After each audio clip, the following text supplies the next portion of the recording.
It was supposed to be just another ordinary day.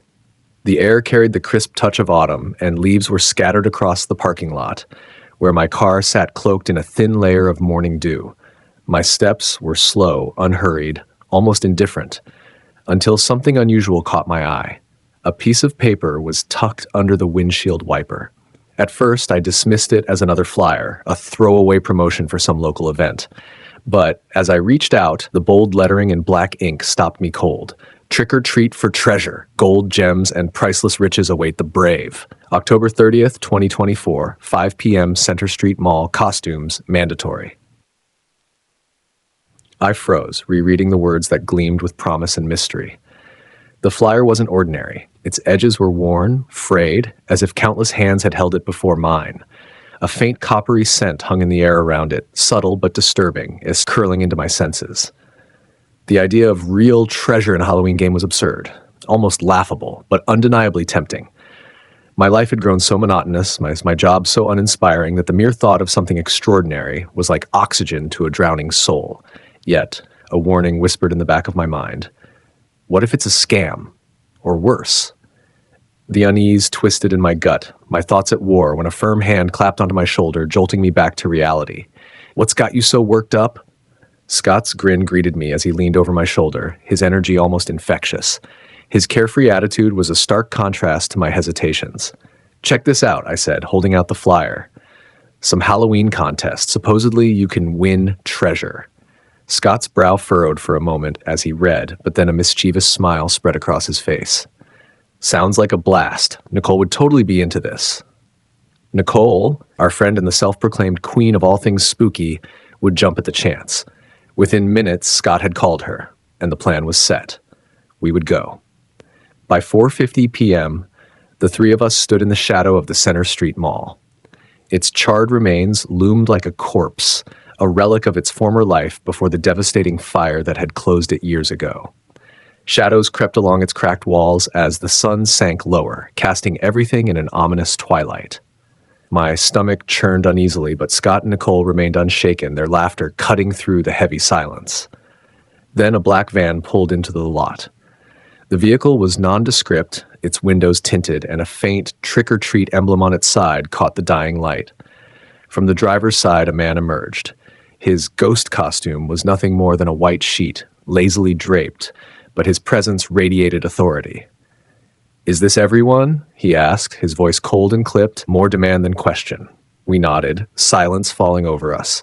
The rules were given, the stakes laid bare, and as the mall's heavy doors groaned open, darkness spilling forth like an invitation, I felt the weight of a decision that could not be undone.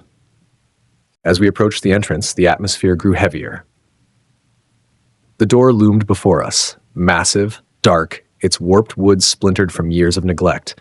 Every knot and crack in its surface seemed to whisper of things long forgotten, things better left undisturbed.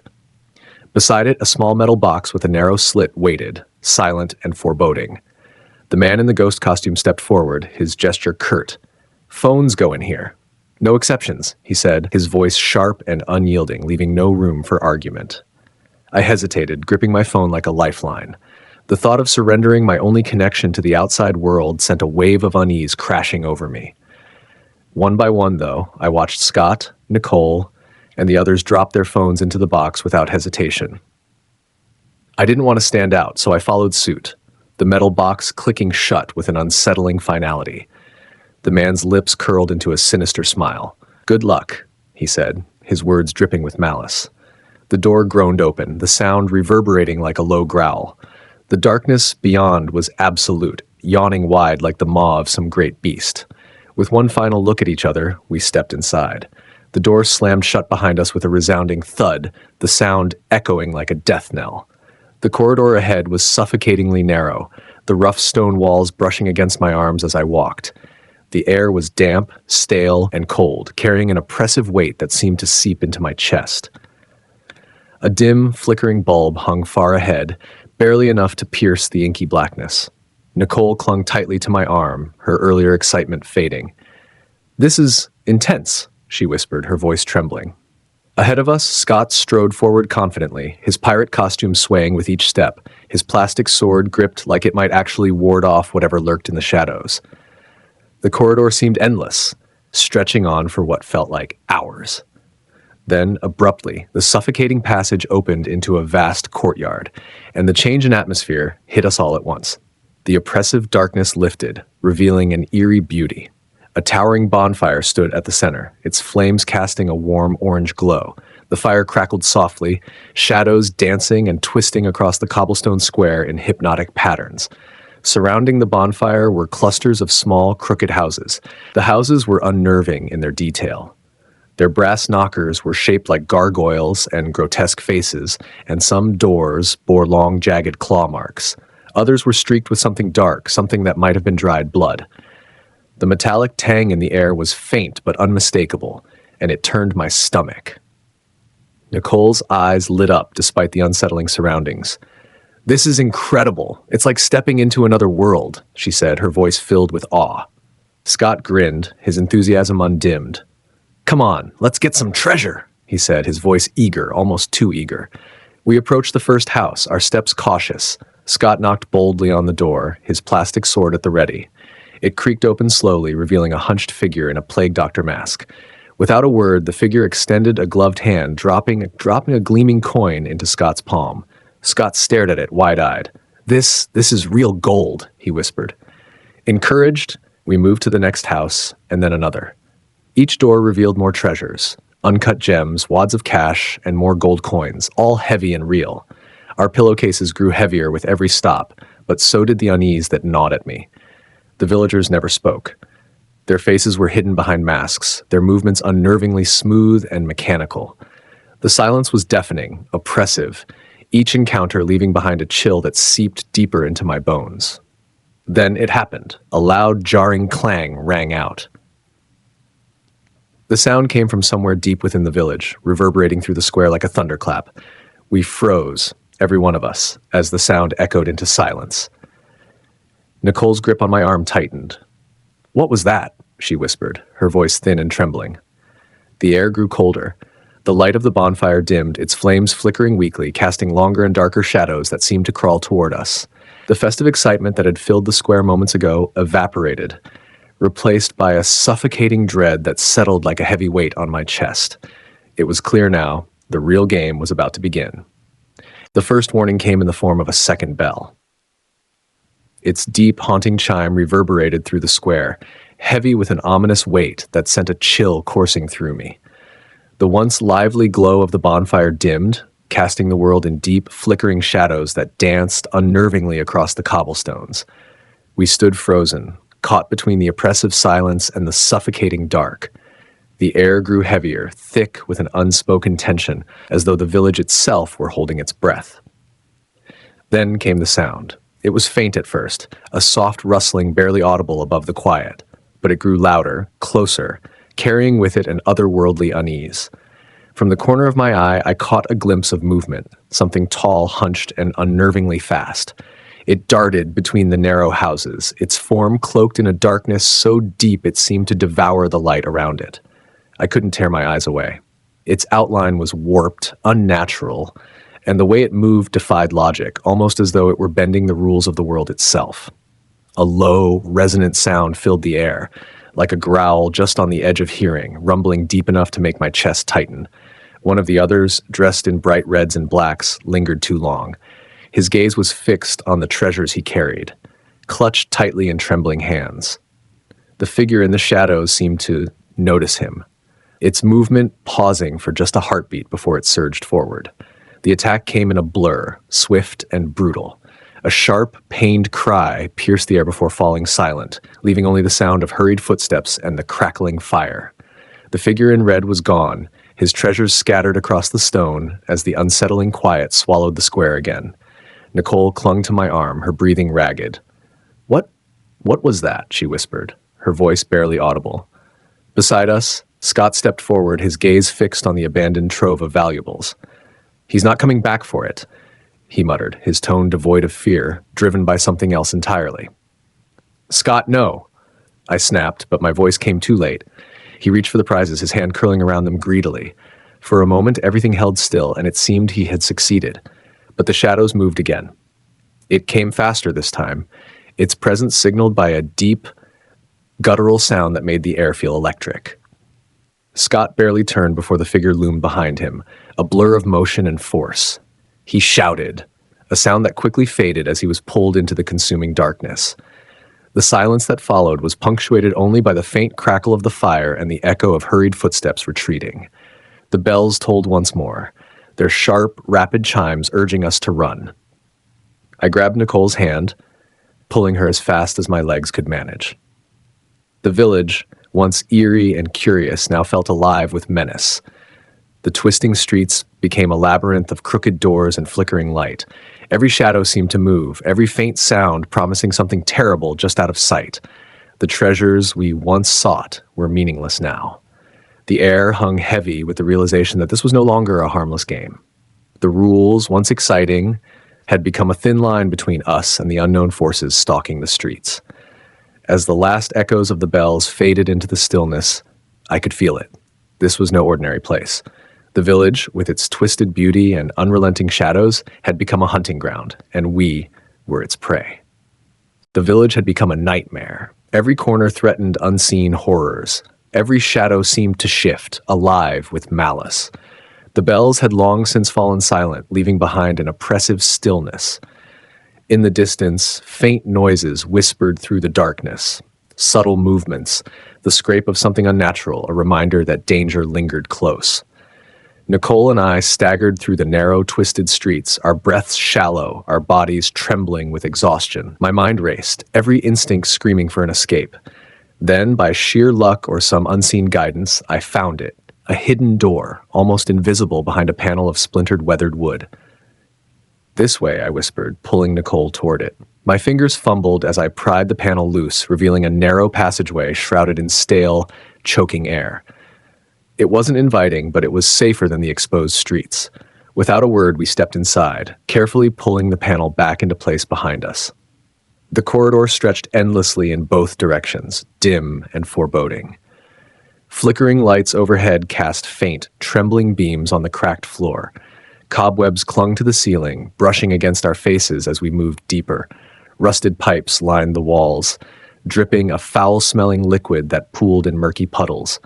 Every step echoed unnervingly, blending with the soft groans of shifting metal and the faint, unsettling scuttle of unseen things. Nicole clutched my arm tightly, her voice barely a whisper. "Where does this lead?" "I don't know," I admitted, my voice low, almost swallowed by the corridor's oppressive atmosphere. "But it's better than staying out there." The sounds of the creature, the faint growl, the soft but deliberate movements felt closer now, as if it had found our trail. We quickened our pace, fear driving us forward. After what felt like an eternity, we stumbled into a small utility room. The air was heavy and stale, but it felt safer, contained. Above us, a skylight allowed a sliver of the night sky to peer through. It was cracked, streaked with dirt, but it was hope. "We can get out through there," I said, my voice trembling with a fragile flicker of optimism. We searched the room frantically for anything useful. Nicole uncovered a coil of rope tucked into a corner. It was brittle and coated in grime, but intact enough to use. Together, we fashioned a makeshift lasso, throwing it toward the skylight, aiming for a metal pipe just above it. The first few tries failed, the rope slipping away uselessly, but finally it caught. I pulled it tight and tested its hold. "You go first," I said, but Nicole shook her head, her voice calm but firm. "You're stronger," she replied. "Make sure it holds." I hesitated, my eyes meeting hers, but her resolve was unwavering. I obeyed, gripping the rope and beginning the climb. Every pull strained my aching muscles, the coarse rope biting into my hands. The skylight drew closer, tantalizingly within reach. Then came the snap. The rope gave way. I fell hard, landing on a pile of old crates. Pain exploded through me, the air knocked from my lungs, but I was alive. I groaned, dazed and struggling to rise when the air in the room shifted. It was here. A sound like a low, rumbling breath filled the space, heavy and chilling. Nicole froze, her face pale as her eyes darted toward the darkened entrance. The creature's massive form filled the doorway, its presence oppressive, its shadow stretching unnaturally across the room. "Run!" I gasped, forcing the word from my lungs. But Nicole didn't move. The creature lunged with horrifying speed. All I saw was a blur of shadow and movement as it descended upon her. She let out a scream, a sound so raw and piercing it echoed endlessly in my ears. I couldn't move, paralyzed by fear and the crushing weight of my failure. I could only watch as the nightmare unfolded, the faint flicker of hope extinguished in an instant. Her scream faded, leaving only silence.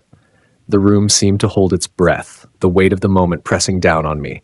My chest heaved as I tried to gather the strength to rise, to do something, anything. But the creature's shadow loomed over me, its presence a chilling reminder of my helplessness. Nicole was gone, and I was alone. The faint light of the skylight above felt cruel now, a reminder of how close freedom had been.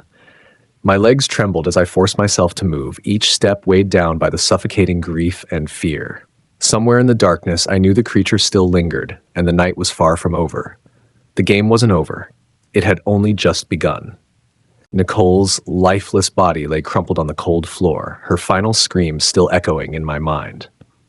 My hands trembled uncontrollably, my breath catching in my throat as I pressed myself into the corner, hoping the shadows would conceal me. The creature stood over her, its dark, rippling form blending with the flickering light. Its claws, dripping with crimson, glinted faintly as it tilted its head, almost as though it were savoring the silence that followed. For a moment, I felt its gaze sweep across the room, lingering, searching. My heart thundered in my chest, and I prayed I would simply disappear into the darkness. Then, with deliberate, methodical movements, it turned toward the utility room's door. Its claws scraped against the walls as it exited, the sound sending chills down my spine. And then it was gone. The heavy thuds of its footsteps faded into the distance, leaving behind an oppressive, suffocating stillness. I remained frozen, struggling to understand why it had spared me. It wasn't mercy. It was toying with me. This was part of its game. Tears streamed down my face as I crawled to Nicole, the weight of guilt pressing against my chest like a stone. I reached out to her, my fingers trembling. "I'm so sorry," I whispered, my voice breaking. The words felt hollow, meaningless. There was no time to mourn, no time to stay. The creature would return, and when it did, it wouldn't leave me alive again. I looked up at the skylight. The dangling rope was useless now, but the pile of crates below it was still intact. It was my only chance. Forcing my legs to move, I dragged a few crates together, stacking them quietly, though every creak of wood felt deafening in the silence. My hands slipped on the splintered edges, slick with sweat and trembling with fear. As I climbed onto the precarious pile, I forced myself not to look at the smears of red on the walls and floor. My focus was on the skylight, now just within reach. With one final push, I grabbed its edges, pulling myself up. The glass groaned and cracked under my weight, but I didn't care. The cold night air brushed against my face, and for a fleeting moment, I allowed myself to hope. Then I heard it. A guttural roar rose from below, shattering the fragile silence. It was loud, primal, and filled with a fury that froze my blood. I scrambled through the skylight onto the roof, my hands slipping on the slick surface. The village stretched out below me, a maze of dimly lit streets and dying embers where the bonfire once blazed. The creature's pursuit was immediate. A sudden crash echoed from below as it tore through the structure, its claws raking against the walls with terrifying ease. My heart pounded as I forced myself to run, leaping over gaps and dodging loose tiles that threatened to send me tumbling below. The creature was faster than anything I could have imagined. Its growls grew louder, closer, the sound vibrating in my chest with every step. I reached the edge of the roof and froze, staring down at the impossible drop. The ground seemed miles away, and I knew the fall would likely end me. Behind me, the growls became a deafening roar. Its shadow loomed, massive and unrelenting, as it closed the distance. Then I saw it, a narrow beam connecting this roof to another building. Thin, unsteady, and impossibly dangerous, it was my only chance. Taking a deep breath, I stepped onto the beam. My arms stretched wide for balance as the wood wobbled beneath me. I dared not look down. Each step felt like a lifetime, every second stretched thin with terror. The creature roared again, its frustration a guttural echo that spurred me forward. Just as I reached the other side, the beam buckled.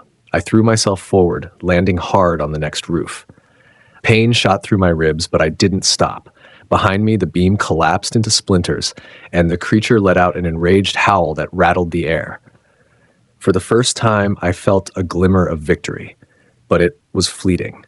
As I crawled across the rooftop, clutching my aching ribs, the weight of the night settled over me again. The village below seemed endless, its labyrinthine streets stretching into darkness. The shadows pressed closer with every inch I gained, thick and suffocating as though they were alive.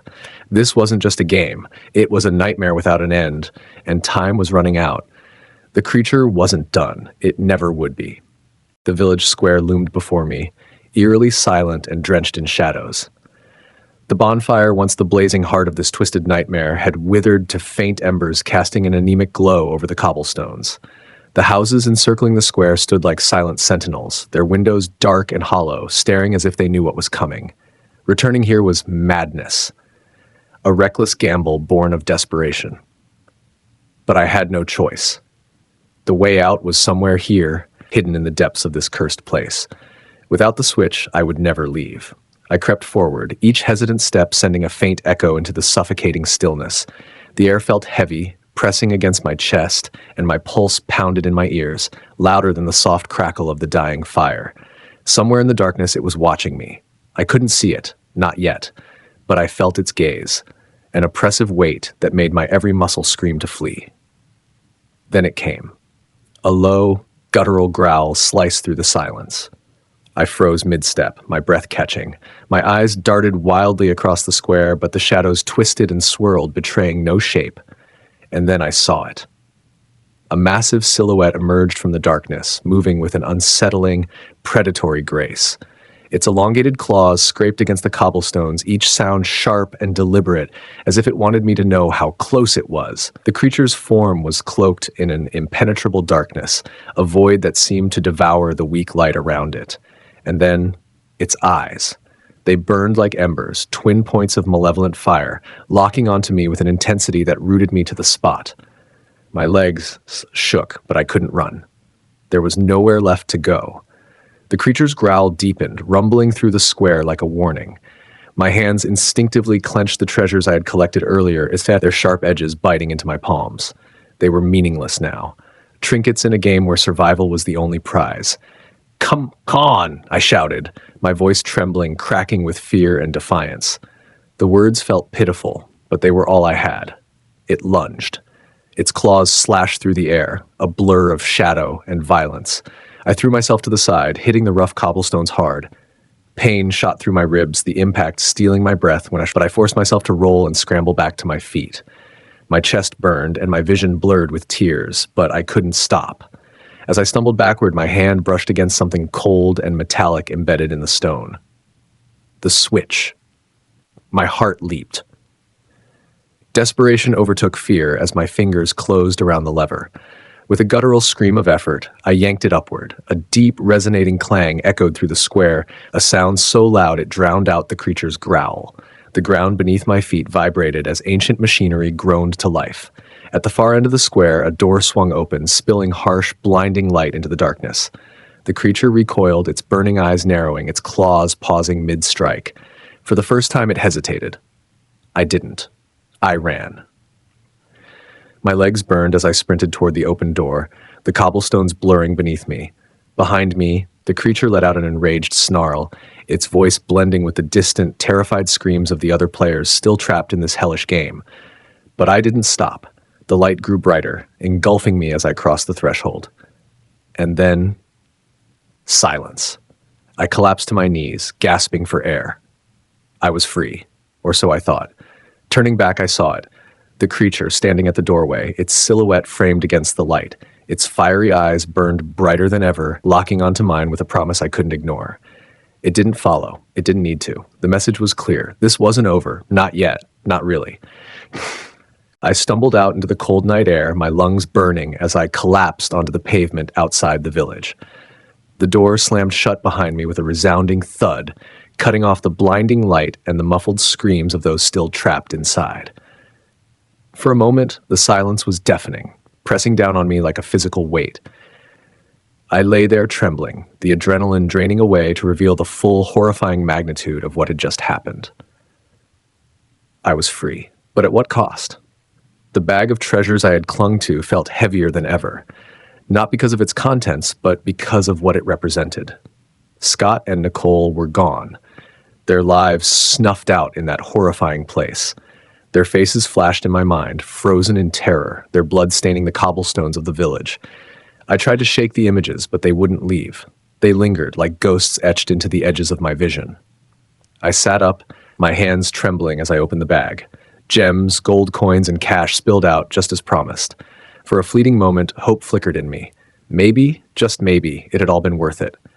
But then, as I held a coin up to the moonlight, something strange happened. The gold seemed to lose its luster, darkening before my eyes. The gems turned dull, their once brilliant surfaces marred with cracks that spiderwebbed across them. My heart sank. It wasn't real. None of it was real.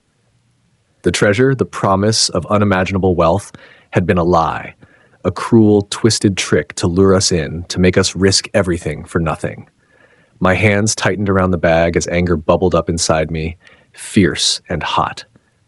But just as quickly, it faded, replaced by an overwhelming sense of guilt that threatened to swallow me whole. I had been so blinded by greed, so desperate for a way out of my ordinary life, that I had dragged Scott and Nicole into this nightmare. And now they were dead, their laughter, their hopes, their futures, all gone because of me. I threw the bag aside, its contents spilling onto the ground. The fake treasure glinted mockingly in the dim light, a bitter reminder of my foolishness. I buried my face in my hands and sobbed, the weight of my choices crushing me. Weeks have passed since that night, but the memories refuse to fade. I see Scott's eager grin as he reached for that bag of treasure. I hear Nicole's terrified scream as the creature dragged her into the darkness. And worse, I still feel its eyes on me, the unblinking, burning gaze of something not meant for this world. Even now, in the supposed safety of my own home, its presence lingers like a shadow at the edge of my thoughts. Every night I close my eyes and hope for peace, but it never comes. Instead, I'm back in the village, running through its labyrinth of shadows. The sound of claws scraping against stone grows louder and louder, echoing in the suffocating darkness, and always, I hear the bells. Their mournful chime reverberates in my mind, a haunting melody of loss and regret, a constant reminder that, while I may have escaped, I didn't truly survive. This is my warning to you. If you ever see a flyer promising treasure, riches, or adventure, don't take the bait. Some doors should never be opened. Some games should never be played. Because when I close my eyes, I still see it. The burning eyes, the hulking shadow, the blood-streaked cobblestones, and I still hear it, faint but undeniable. The bells tolling.